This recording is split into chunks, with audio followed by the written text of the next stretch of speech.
രാത്രി ആയപ്പോഴത്തേക്കിന് ഷിപ്പിന്റെ ഓപ്പൺ ഡെക്കിലേക്ക് ഒന്ന് കയറിയതാണ് സൺസെറ്റ് മറ്റു കാഴ്ചകൾ കാണാനൊക്കെ ആയിട്ട്. നമുക്ക് ഇതിന് ശേഷം ബൊഫേ ഉണ്ട്, ഞാൻ കഴിഞ്ഞ വീഡിയോയിൽ പറഞ്ഞായിരുന്നു. ഇത് നമ്മുടെ ചാനലിലേക്കുള്ള യാത്രയുടെ 3ാമത്തെ വീഡിയോ ആണ്.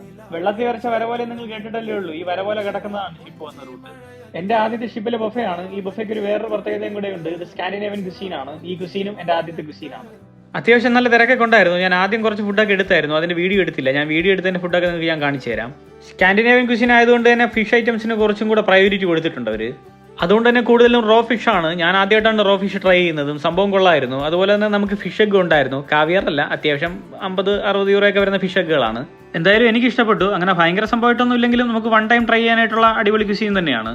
ഡെസേർട്ട് ഐറ്റംസിലും കൂടുതലും ഫ്രഷ് ഐറ്റംസ് തന്നെയായിരുന്നു. സ്ട്രോബെറി, ബ്ലാക്ക്ബെറി, ബ്ലൂബെറി ഒക്കെ. ഞാൻ പിന്നെ കുറച്ച് സ്ട്രോബെറീസും ഐസ്ക്രീമും ഒക്കെ എടുത്തിട്ടാണ് നിർത്തിയത്. നല്ല തണുപ്പുണ്ട്. ഇപ്പൊ ചെന്ന് ഉറങ്ങിയാൽ നാളെ രാവിലെ 6 മണി തൊട്ട് വൈകിട്ട് 6 മണി വരെ ചാലും മൊത്തം കറങ്ങാനുള്ളതാണ്. നല്ലതായിട്ട് ഉറങ്ങിയാൽ മാത്രമേ കാഴ്ച. അങ്ങനെ ആകെ മൊത്തത്തിൽ ശുഭം